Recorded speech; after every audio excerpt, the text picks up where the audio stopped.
ये कहानी 16 साल के रोजर नाम के लड़के के ऊपर आधारित है जो अपने घर की सारी औरतों के साथ घबाघब करके उन्हें प्रेग्नेंट कर देता है और वो अपने इस महान काम को किस तरीके से अंजाम देता है वो हम आज की इस एक्सप्लेनेशन में देखने वाले हैं। आज मैं जिस मूवी को एक्सप्लेन करने वाला हूँ इस मूवी का नाम है what every French woman wants और ये मूवी 1983 में रिलीज हुई थी। मूवी के स्टार्टिंग सीन में हम 16 साल के रोजर को देखते हैं। रोजर अपने स्कूल की छुट्टियों की वजह से अपने घर आ रहा था, तब उसके घर की एक मेड मिस लपीते उसे घोड़ा गाड़ी से लेने आती है और घोड़ा गाड़ी चलाते समय मिस लपीते के हिलते हुए पपीते देखकर रोजर उसे घूरने लगता है। ये चीज मिस लपीते भी नोटिस करती है लेकिन वो उसे कुछ नहीं कहती। घर पहुंचने पे रोजर की माँ उससे पूछती है कि तुम्हारी पैंट पे मेयोनीज कहाँ से लगी, लेकिन यहाँ हम व्यूअर्स को पता है कि घोड़ा गाड़ी चलाते हुए मिस लपीते के हिलते हुए पपीते देख के रोजर खुद को नहीं रोक पाया था। तभी रोजर की मौसी मार्गेरिटा उससे बोलती है कि इस उम्र में ये सब चीज नॉर्मल है और ये कह के वो रोजर की पैंट साफ करने लगती है। रोजर की एक छोटी बहन भी थी जिसका नाम बर्था था। उसके बाद बर्था रोजर को जंगल में ले जाती है जहाँ मिस लपीते भी थी।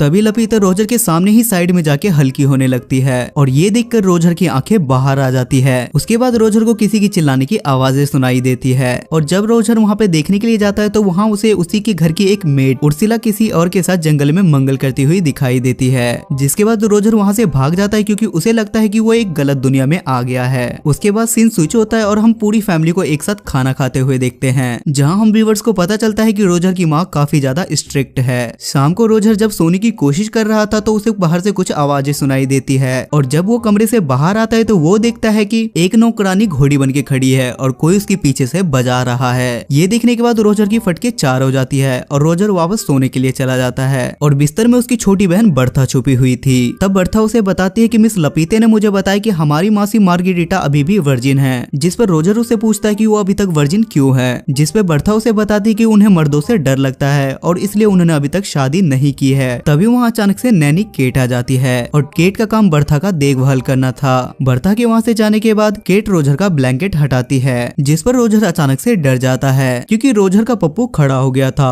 और उसे देखने के बाद केट भी उससे थोड़े बहुत मजे ले लेती है। अगले दिन बर्था रोजर को एक नदी के किनारे ले जाती है जहाँ उसके घर की सारी मेड नहाते नहाते एक दूसरे से अपना सीक्रेट शेयर कर रही थी। बर्था और रोजर अपने घर के 4 मेड को छुपके से देख रहे होते हैं। तभी नदी के किनारे के पास 3 नमूने आ जाते हैं और ये तीनों भी रोजर के घर में काम किया करते थे और वो तीनों अपना पप्पू बाहर निकल के उन मेड्स के सामने ही हल्के होने लगते हैं और वो अपना स्पाइडरमैन उन मेड्स को दिखाने लगता है। तभी उर्सुला बोलती है कि तू शेर तो मैं सवा शेर हूँ और उर्सुला उन तीनों को अपना पिछवाड़ा दिखाने लगती है और उसके पिछवाड़े के दर्शन बर्था और रोजर पेड़ के पीछे छुपके से कर रहे होते हैं। अगले सीन में रोजर की बड़ी बहन एलिसा अपने पापा के साथ आती है और सब लोग उसका वेलकम करते हैं। एलिसा आते ही सब लोगों से गले मिलती है, लेकिन जब रोजर की बारी आती है तो वो उसे फोरहेड किस करके वहाँ से चली जाती है, जिस पर रोजर सोचता है कि मेरे अंदर कांटे लगे थे क्या। तभी बर्था रोजर को एक चर्च में ले जाती है जहाँ दोनों छत पर छिप जाते हैं। तभी वहाँ मार्गेरिटा आती है और वो चर्च के पादरी से अपनी सारी बातें बताने लगती है और वो पादरी से बोलती है कि जब से रोजर यहाँ आया है तब से हर रोज मैं सपने में उसके साथ धक्का पेल करती हूँ और ये सारी बातें रोजर भी सुन रहा था। ये सुनने के बाद रोजर बहुत ज्यादा खुश होता है और बहुत ज्यादा एक्साइटेड हो जाता है, जिसके बाद वो पादरी के जस्ट बगल में गिर जाता है और पादरी इन दोनों को रोजर की माँ के पास ले जाता है, जिस पर रोजर की माँ पादरी से बोलती है कि आप ही बताओ कि मैं इन दोनों के साथ क्या करूं। जिस पे पादरी उसे बताता है कि तुम रोजर के पिछवाड़े पे मार मार के उसके बंदर के पिछवाड़े की तरह लाल कर दो, तभी इसे समझ आएगा और ये काम मार्गेरिटा अपने शुद्ध हाथों से करेगी तो इसे ज्यादा मजा आएगा। तब रोजर की माँ मार्गेरिटा से बोलती है कि तुम एक हंटर लो और शुरू हो जाओ। पहले तो मार्गेरिटा ये करने से मना करती है, लेकिन रोजर की माँ के फोर्स करने के बाद वो ऐसा करने लगती है और वो रोजर के पिछवाड़े पे हंटर मार मार के उसे बंदर के पिछवाड़े की तरह लाल कर देती है। रात को सोते समय रोजर को फिर से बाहर से किसी की आवाजें सुनाई देती है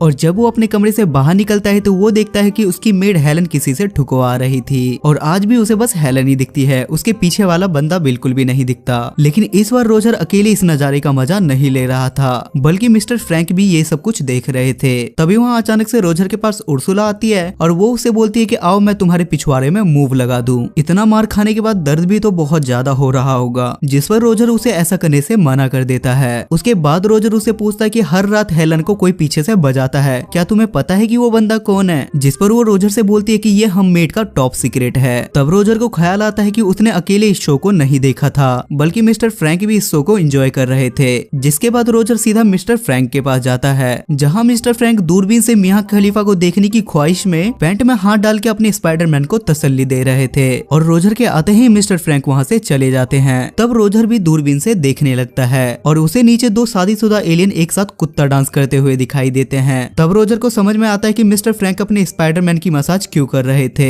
अगले दिन रोजर को एक किताब मिलती है जिसमें द ग्रेट सनी लियोनी की कहानियां थी और रोजर उस किताब को बड़ी शिद्दत से छुपा लेता है और जाते वक्त उसे अपने मॉम डैड के कमरे में से घर घर खेलने की आवाजें सुनाई देती है और रोजर उसे लो वाली छेद से देखने लगता है। लेकिन तभी उसे पीछे से एलिसा का फियोंसे रोलांड उसे देख लेता है और वो रोजर को धप्पा कर देता है, जिस पर रोजर उससे रिक्वेस्ट करता है और बोलता है कि तुम प्लीज इस बात को किसी को मत बताना। इस बात पर रोलांड भी इस मौके का फायदा उठाता है और वो रोजर से अपनी गाड़ी साफ करवाता है। अगले दिन रोजर घोड़ा गोदाम में वही किताब पढ़ रहा होता है जिसमें सनी लियोनी की सफलता की कहानी लिखी हुई थी और वो पढ़ने के साथ साथ वो अपने पप्पू को भी मसाज दे रहा होता है। लेकिन तभी वहाँ अचानक से थारा भाई जोगिंदर का फ्रेंच वर्जन आ जाता है और वो मौका देखते के साथ ही हेलन को खिड़की में आधा अंदर और आधा बाहर फंसा देता है और वो बाहर जाके साइड से हेलन की गैलन में पानी भरने के लिए जाता है। तभी हेलन की नजर रोजर पे बढ़ती है और वो उससे हेल्प मांगने लगती है और जैसे ही रोजर उसकी मदद करने के लिए जाता है तो हेलन उसे बोलती है कि रुको जरा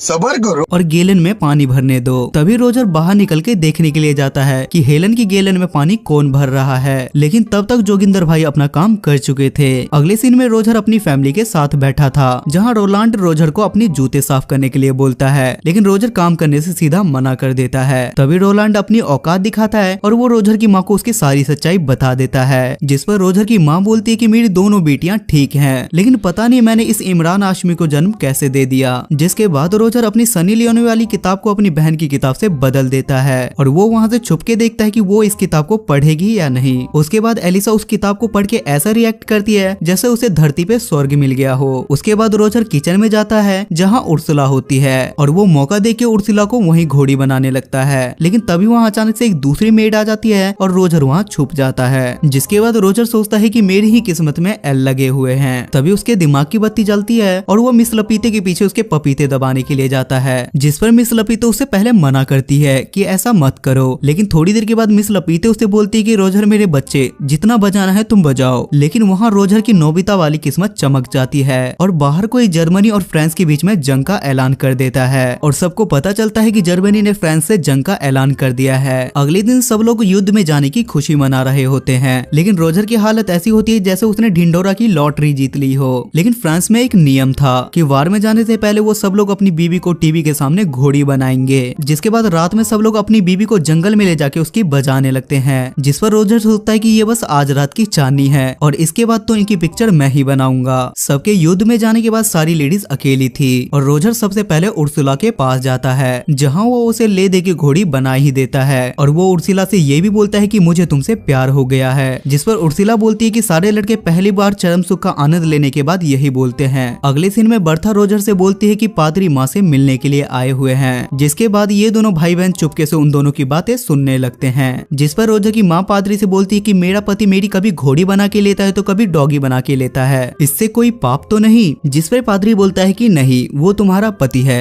वो तुम्हारी घोड़ी बना के ले या तुम्हारी डॉगी बना के ले, इसमें कोई दिक्कत नहीं है। लेकिन तभी रोजर की माँ रोजर को देख लेती है और वो बिना देर किए बाहर आ जाती है। अगले दिन बर्था की नैनी केट हमें दिखाई जाती है और वो नदी किनारे बैठ के अपनी जुल्फें सवार रही थी, लेकिन तभी वहाँ रोजर भी आ जाता है और वो पानी में जंगली सुअर की तरह तैरने लगता है। पहले तो रोजर केट से मजे लेता है, लेकिन जैसे ही वो देखता है कि वो भी राजी है तो वो मौके पे चौका मार देता है और वो दोनों वहीं पे घबाघब करने लगते हैं। अब रोजर पूरी तरीके से अल्टीमेट हरामी बन चुका था, जिसपे रोजर सोचता है कि अब सारी औरतों का मटका मैं ही फोड़ूंगा। और अगले दिन रोजर का बाप छुट्टी लेके वहाँ आ जाता है और रोजर देखता है कि मार्गरेटा और केट उसके माँ बाप को घर घर खेलते हुए देख रहे हैं, जिस पर रोजर उनसे बोलता है कि तुमसे ना हो पाएगा और ये बोल के वो वहाँ से घर में चला जाता है। ये देखकर उसके माँ बाप हैरान हो जाते हैं और रोजर को वहाँ से भगाने लगते हैं। जिसके बाद मार्गरेटा अपने कमरे में सोने के लिए चली जाती है, लेकिन रोजर उसके कमरे में उसे धप्पा कर देता है और उससे पूछता है कि क्या तुम अभी तक वर्जिन हो, तो आओ मैं तुम्हारा गेम बजा देता हूँ। जिसके बाद वो दोनों घबाघब करने लगते हैं। उसके बाद हम फिर से हेलन को देखते हैं जो चाय नाश्ता लेके आ रही थी, लेकिन इस बार युद्ध में जाने की वजह से उसकी बजाने वाला कोई नहीं था।